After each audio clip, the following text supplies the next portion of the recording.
Hello, everybody, and welcome to the March edition of the Q&A webinar for the Hitmakers Club. We have a lot of really great questions this time, actually more than usual.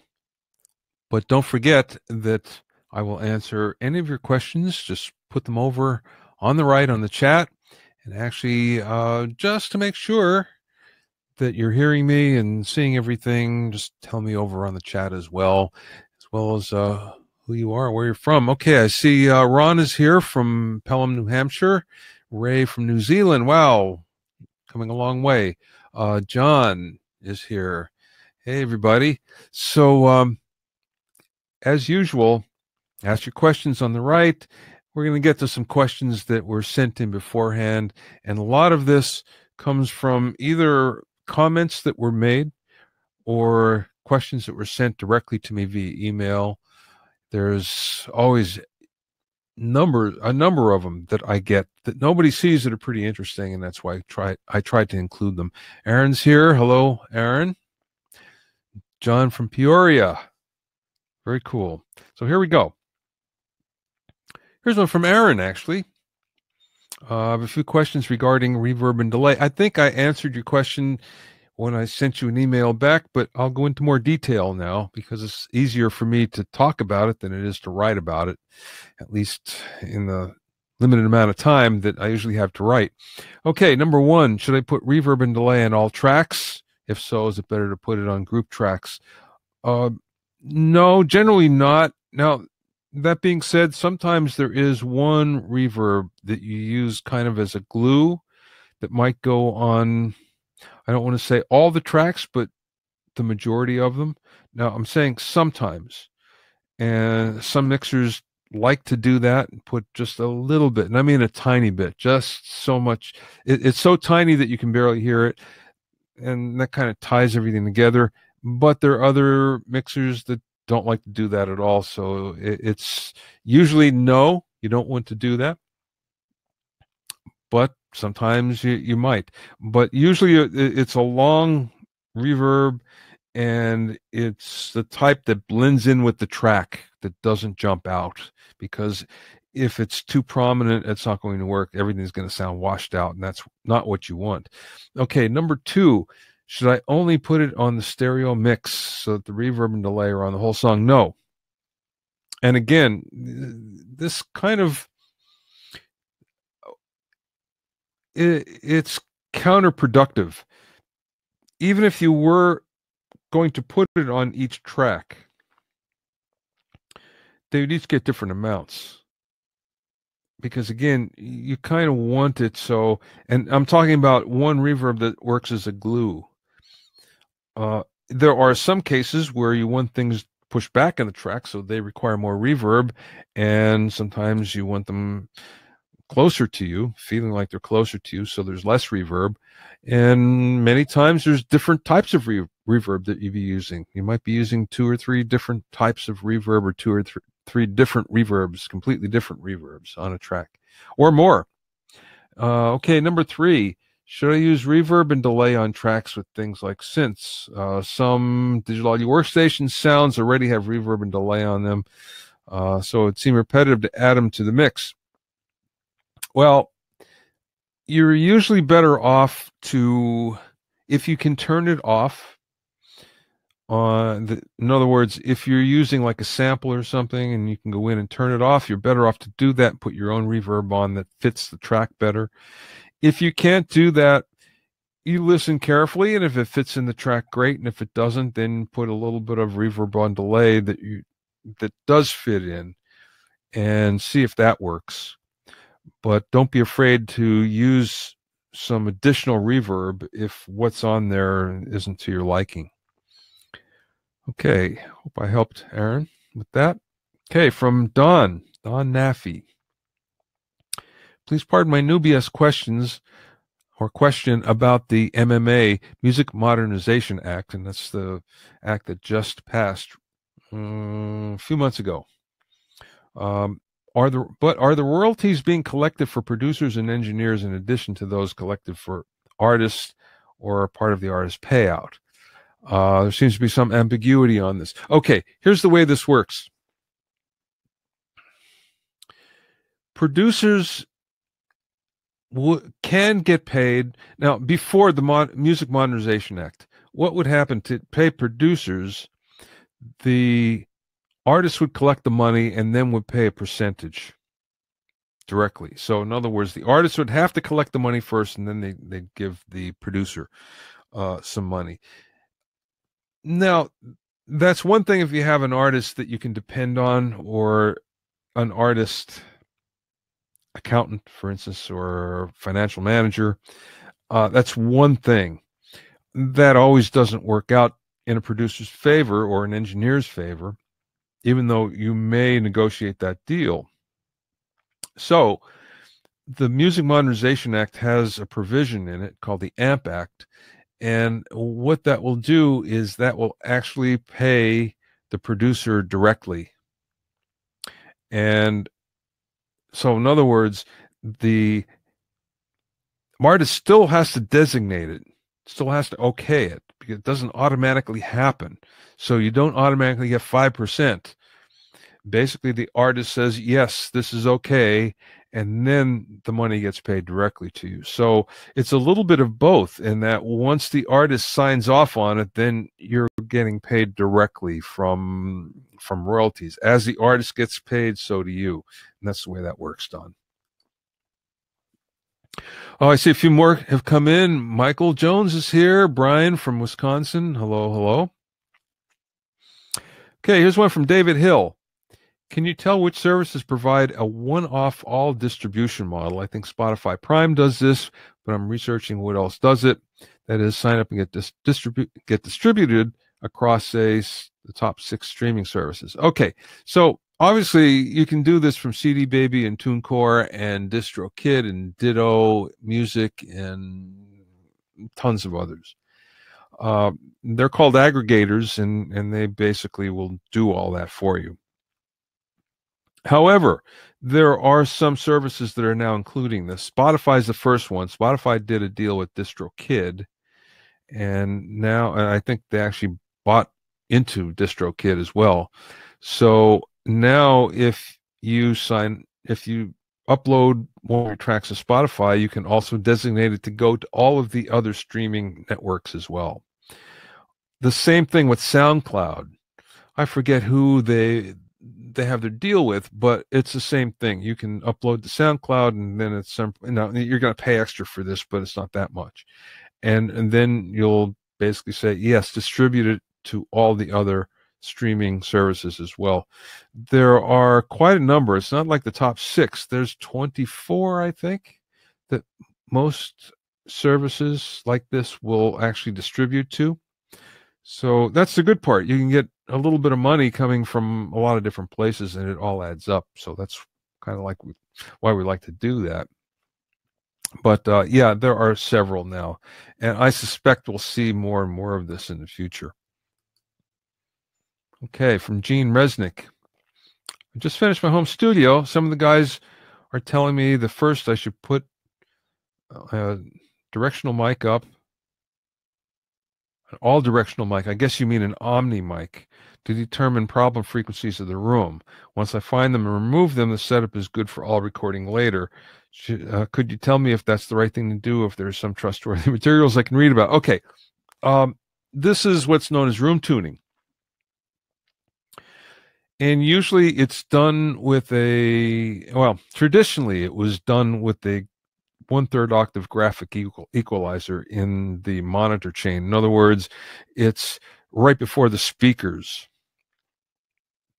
And the whole trick on this is getting somebody with a lot of experience that will take not just one measurement, but lots of measurements. I mean, dozens of measurements in the room. And then figuring out from that where the problem frequencies are. So no, you can't just put one omni mic up and make this work, or at least it won't work well. I mean, the whole idea is maybe you can put one wherever your listening position is, and that will sound good there. But then what happens is you can't move.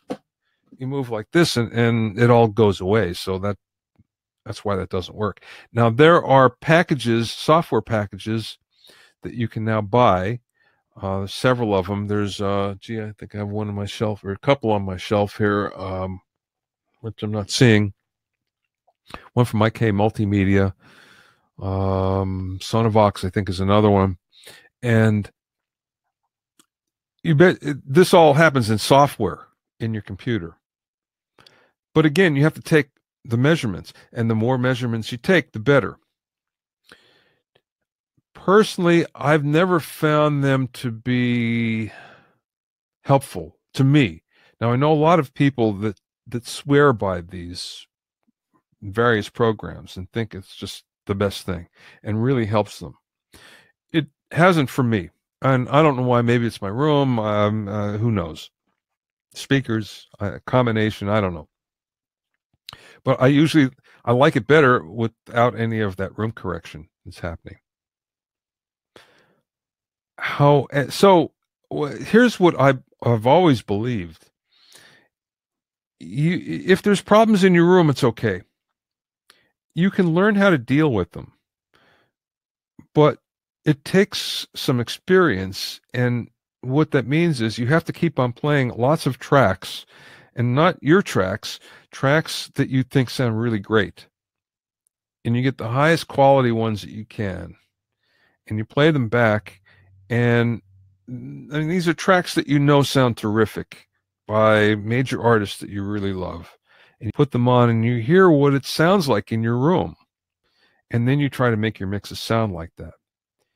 And that usually takes care of all those problems, because you know what the good mixes sound like, so you're just trying to duplicate that. And if there's problems with those, you know what they are, so then you can duplicate that as well. And that's how I know most people have done it. And this is forever and ever. This is the way they've done it. So, you know, that's the traditional way to do it. You can use the software room correction, but again, the whole trick is you got to take a lot of measurements. It does take time. It's not something you just put a microphone up and hit go and it happens for you. Yes, you can do that, but then again, it doesn't really tell you that much, and you might only have one head position. As soon as you move your head one way or the other, a couple of inches, it all goes away. So that's why you have to take a lot of measurements to really make it worthwhile. Okay, I hope I helped you on that, Gene. Here's one from Sydney Thurman. Is there any reason to keep the DMG disk image files? So if there's so much software these days that is compressed into a DMG, it's basically a disk image file. It's a small file. Compresses it down so it's small. And what you do, you click on it, and then it opens up to something bigger, and you see the folder, and then you can then you don't download the software, you insert the software, you apply the software. Yes, after you've done that's just an efficient way to send it, so you don't have to sit there and wait for an hour or however long it is. It's a way that you don't have to worry about any errors in transmission. Usually a DMG file, a disk image file comes in, it's free from any errors, so you don't have to worry that you have some sort of problem in your software. Yes, well, make a long story short, yes, you can delete it as soon as you open it up. You can delete it. Now, I'm seeing more and more companies automatically delete it these days. And the first thing you do when you click it to open it up, it will ask you something like, do you want to delete this when the install is finished? And you just say yes, and it does it for you. So I would say always do it if you can. There's no real reason to keep it. See, Jen is here from San Francisco. Hi, Jen. Okay, from Marty Lang. Simple question. I've recently got a good deal on a new desk for my system. My speakers are now at the perfect height if I lay them on their side. Should the tweeters be pointing out or in? So in other words, should the tweeters be in the outside or the inside? 99% of the time, they should be on the outside. And the reason why is it will give you a wider stereo field. The only time they would be on the inside is if the speakers are really far apart. Chances are that's not going to happen in a small studio, especially if it's built around a desk. So almost all the time, tweeters on the outside. From Brian, might there be a replay made available? Yes, there's always a replay. You go to the Hitmakers Club. I think I'll say Hitmakers Club Q&A sessions on your dashboard. BobbyOwsinski.com, BobbyOwsinskiCourses.com. Don't forget, if you have any questions, put them in the chat on the right, and I will get to them in a little bit. Okay, from Mary Allen. I'm considering the Sony MDR7506 headphones. I want flat response headphones that don't color the sound. Which headphones do you recommend? Well, I have a pair of Sony 7506s, and I've liked them, to be honest with you. I've used them a lot. I don't use them anymore because the ear cups wore out. I know I can buy new ones and put them on. I just haven't gotten around to it. I really like these that I'm wearing for an all-purpose, really good set of headphones. These work great. They're Audio-Technica's ATM 50Xs. I think there's a new version, an XM or something like that. Honestly, you can't go wrong with them. They sound great, but the Sonys are cheaper. They're about $50 cheaper, I think, and they work great.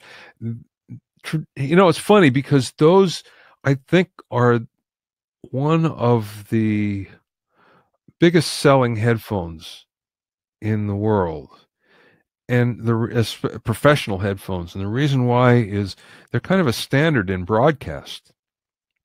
So if you look and you look for somebody that's actually out doing live sound, live meaning audio for a video, on a video shoot, usually the sound person is wearing 7506s. But that being said, you can't go wrong with them. They're nice on your ears. They feel good, and they sound pretty good.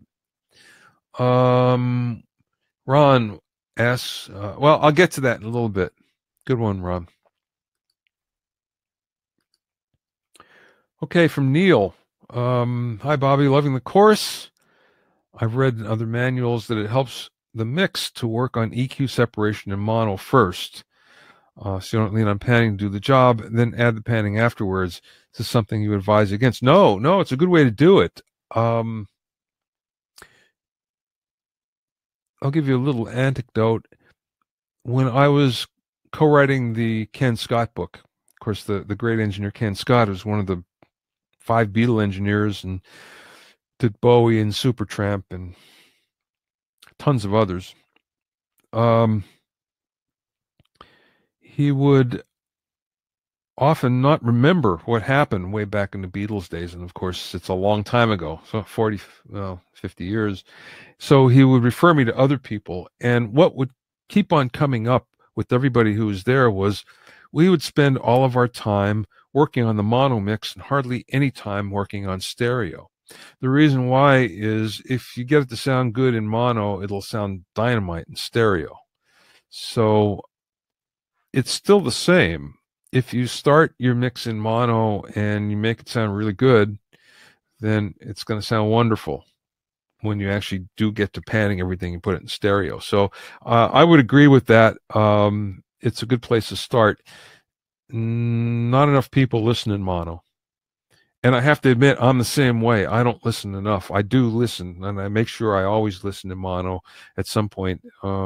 Should probably listen a lot more. And it's funny. Every mixer I talk to pretty much says the same thing. Oh yeah, I should listen more in mono.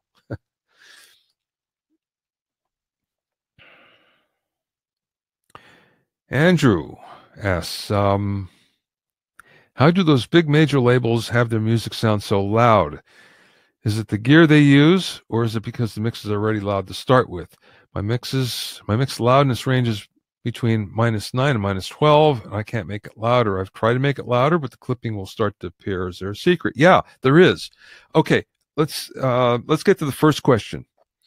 How do those big major labels have their music so loud? Well, it's mixed loud, first of all.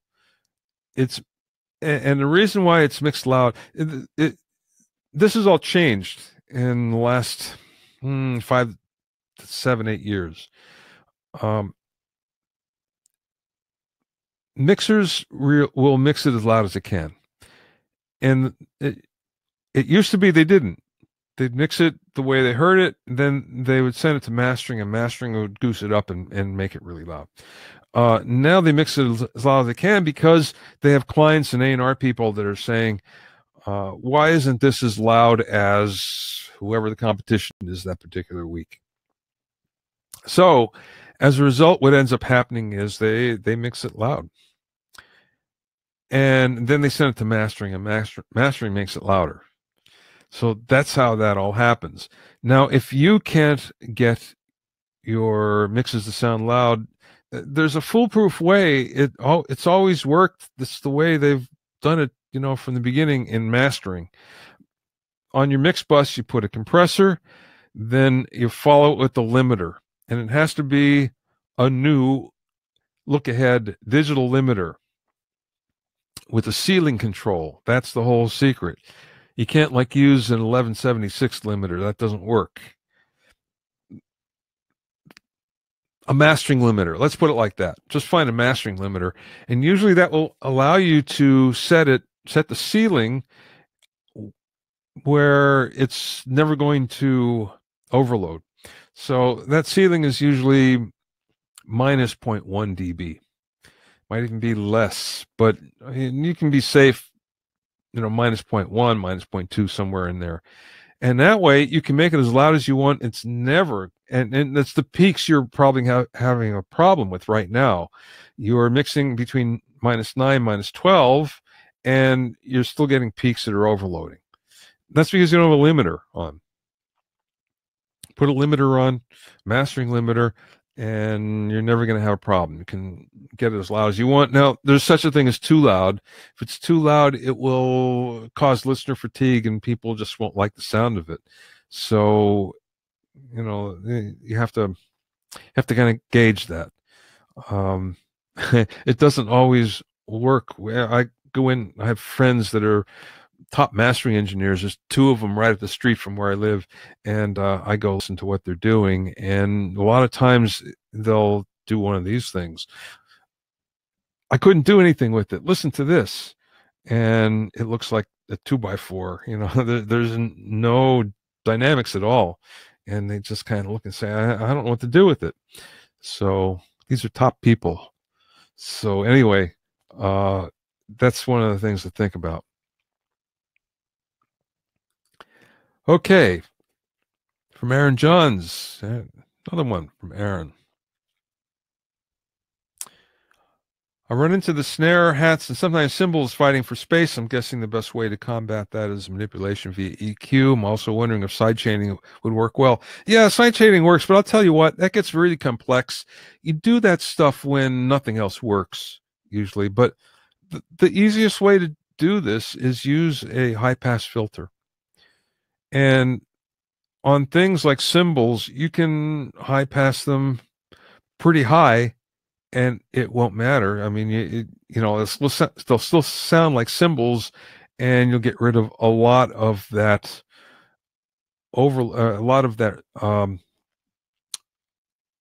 that space problem that you're having. I mean, you can go up to 500 hertz. I don't like to go that high, but you could. it'll still work. And it's the same with the hi-hat. Boy, you can go pretty high on that, and it'll still sound good, and then it'll give you space for your snare. So high-pass filter works wonders. From Gus Papas, sorry, but I need to clarify. The term mixed bus has just come up for the first time. What exactly do you mean? Is it the master channel you're talking about? I can see it as master 1 on your fader. He's looking at one of 101 mixing tricks, I think, or the mixing primer. I'm aware that there can be more than one bus for different groups. This is why I'm unsure. Okay, yeah.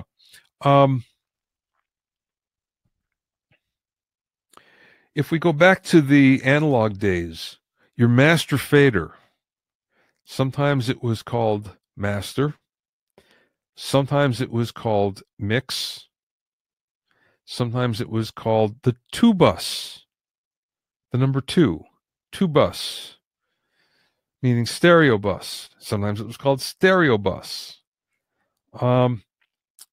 Mix bus usually means that that's where your final mix is coming out of. When you have things like subgroups, those are submasters, so to speak. Not the same thing. They're all feeding into the mix bus. Now, you'll see this bus as BUS and BUSS.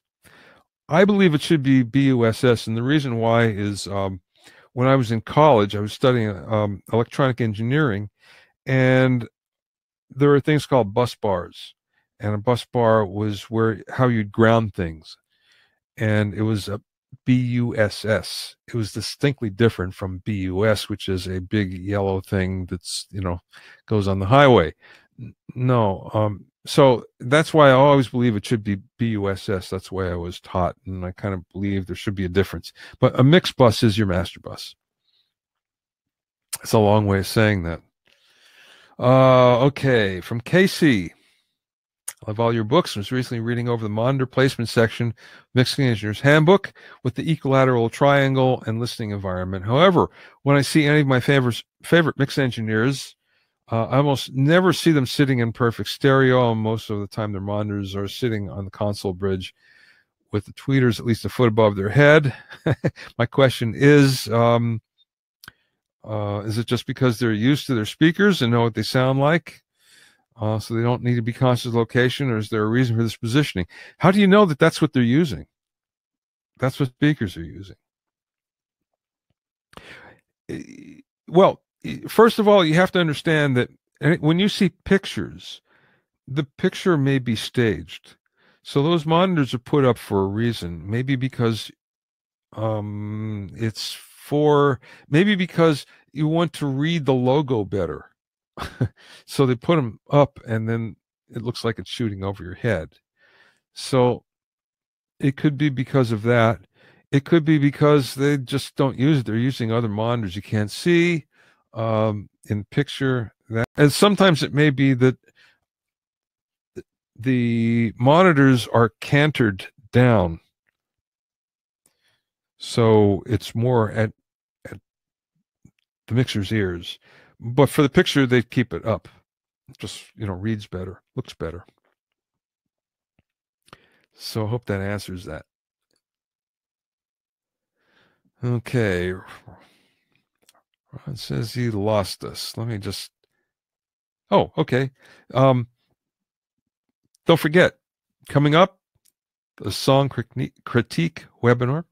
It's actually not a webinar. It's just a video. So send me the links to your songs. The questions at bobbyowsinski.com. And now, oh, yeah, okay. We've got a couple more. Wow, this went on and on. Okay, from Jess Lucio. How do you recommend I calibrate my monitors with my interface? I used pink noise method at -20 and got it to where halfway on my interface's volume is pushing up 70 dB out of the speakers. I'd like this to be my regular listening level. When I play music back from a master track, I'm not hearing 70 dB. It's about 80 dB or more. Should I calibrate using a master track and separate your speakers? And when I mean calibrate level. you ideally want them to be the same level left and right. So that calibration, you want to make sure you get right. So if it's 79 on one side, it's 79 on the other. So that you'd like to have. But other than that, unless you're doing television mixing or film mixing, you usually don't have to worry about this. Now, film mixing especially, because film mixing is done at 85 dB. It never changes, ever. There's no such thing as a volume control. It doesn't go up and down. 85 dB is what comes out all the time. That's what you hear in a motion picture theater, in a movie theater. Television, it's usually 79, and it's lower, and it might be 82 sometimes, but it's lower for a reason. And it's mostly because people listen lower than in their home than in a theater. So again, it doesn't change. For if you're mixing music, I wouldn't worry about it. What I would do is find a level that you're comfortable with and don't change. Keep it there. And the reason why is, as if you change your levels a lot, you fool your ears. And then after a while, your ear doesn't know what to really listen to. There's no reference point. The other thing is your monitors may change their frequency response at different levels. So you turn it down a few dB, and all of a sudden the low end is different. So the only way to get around that is it's really, you have to have 3 different levels when you're mixing music. So there's one that you're comfortable with all the time, and you just turn it up until you're comfortable with it. It feels good to you. You don't have to worry about using pink noise or any of that stuff. Then, in order to get the low end, you got to turn it up.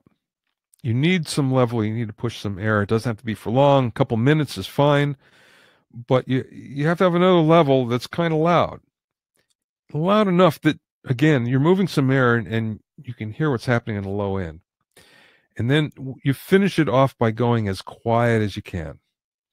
So you come down to whisper level, and then that exposes any problems that you might have in balance. Things will all of a sudden jump out of the mix that didn't at your normal listening level, or they'll disappear. So that's why you want those 3 levels. You're right, between 80 and 85 is pretty reasonable.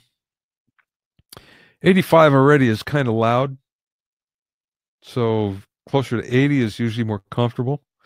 One of the reasons why when you try to calibrate is I don't know where you're introducing the pink noise, and I don't know how you're playing back your mastered track, because you may be, the pink noise and the master track may be at 2 different places in the signal path, and that's why you have differences in volume. You really have to see how you're doing it. But again, I wouldn't worry about it. It's not crucial to you at that level. Just find a place that feels good, and that's where you're staying most of the time. Again, you don't want to be changing up and down a lot, especially just a little up and down, because that's going to be, kind of counterproductive for you. Sorry, guys, if I'm dropping out. I'm not sure why. I'm thinking that it's an internet problem. I see lots of questions. We're going to get to them in a little bit. This looks like something from last time.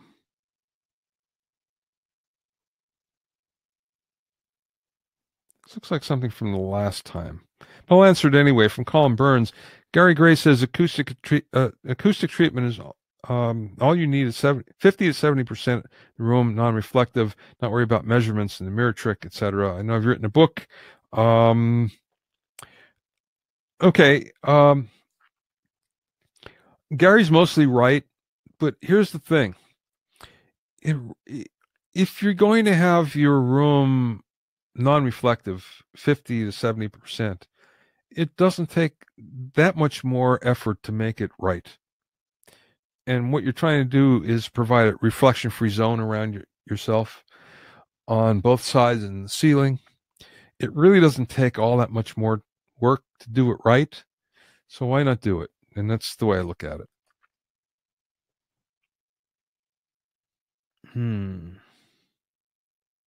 This is from the last one. So yeah. Okay, let's get the live Q&A. Okay, I'm going to go up to the full screen here. There we go. Let me get to your questions now. Okay, from Ron, he says, what are your thoughts on Sennheiser 800s? You know, I can't tell you about the 800s, but I do have a set of 650s that I use. Now, I can't say I use these a lot. I use them as a check on my mix, but I don't mix on them. For instance, I have them, I use them, I check. But and the 800s, I don't know. I heard they're great. The 650s are great. I like them too, but it's not something that I rely on to mix. Some people do, I know, but I don't do that. Okay, from Aaron, do you ever do a live mix session for these webinars? Here's the problem, Aaron. It takes too long. Do you want to sit for 5 hours on a mix session with me? You'd be bored for 4.5 of those. That's the problem. Doing a mix it's long. Gee, if I did 5 hours, that would be really fast. It's nothing to do 12 hours on a mix. To spend 6 of those on a vocal, you'd be bored to death. So that's one of the big problems, and that's why I don't do it. Can I do it faster? Well, yeah, but it's not a full mix. It's not what you're looking for. Mixes take a long time, and a lot of it is trial and error. A lot of it is experimenting. A lot of it is just trying to dial stuff up. A lot of it is, you'll do it for an hour and you have to take a 10-minute break and then come back. So again, most of the time it's really boring. And that's why I don't do it, and you don't see other people do it either. Okay, from Ray, when submitting music to CD Baby for release, is it best to send files at -9 LUFS? Guess they're just lower level. No, just send them your CD level. Don't worry about LUFS level. Unless you're sending something to a television station, you don't have to worry about LUFS. Don't worry about it. Or for a game. Sometimes, like I know Disney does everything at -16 LUFS. But and what they'll do is, if it's something for a game, or if it's something for TV, they tell you the LUFS level that they want. The LUFS level for television is usually -23, something like that. But other than that, no, don't just make it sound good, because it's going to change. You send it to CD Baby, they send it out to Apple Music, and they change the level to -14. You send it to or -16, I think. You send it to Spotify, and Spotify goes to -14. Some of them, they're all over the place. They all change it. So what's the point? Just now, I know where you're doing 9 LUFS, but I wouldn't worry about the LUFS. I would worry about the dynamic range. If you have lots of dynamic range, it's going to sound better. Aaron says, would that be an adaptive limiter?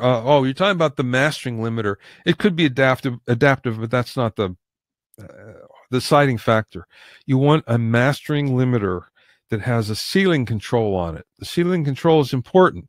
The ceiling control basically means the level is going to stop right here, and it's never going to go beyond it, ever, ever, ever. And that's what stops you from having overloads and overs. And usually it's set at -0.1, so -0.2 or less. That's why there's no overs if you do it right. Okay. Okay. Michael Jones. You mentioned before that we no longer listen to music in mono. But when you go to a shopping mall, isn't that in mono? Should we at least listen to a mix catered to both stereo mono places like shopping malls? I don't think I said that. No, I think I said just the opposite. We do listen in mono sometimes. I think you have me mixed with somebody else, mixed up with somebody else. I would always check it mono. Always, every single time. You never know what'll happen. You go into mono and things disappear. You go into mono and things get loud. So I would always do that. Um, Now, the majority of the time we listen in stereo, but not all the time. So I don't think I ever said that, or you misinterpreted what I said. Okay, let's see. I don't see any more questions. I think we're good here. So that being said, let me put this up. Thanks so much for being with me today. Thanks for all your questions. Again, you can listen to a replay. I think you're going to automatically get an email that will give you the replay link. And that replay link is different because what that's going to show you is all the chat as well. That being said, you can still listen to this. You're just going to see the picture though. And if you just go to Q&A section on your HMC dashboard, you're going to see it. So if there are no more questions, thanks very much, everybody. And I hope I helped you out here. And send me your questions. Send me your songs. Send me the links to the streams of your songs for the song critique webinar. And any suggestions for mixing workshops or for deconstructed hits. Thanks, everybody.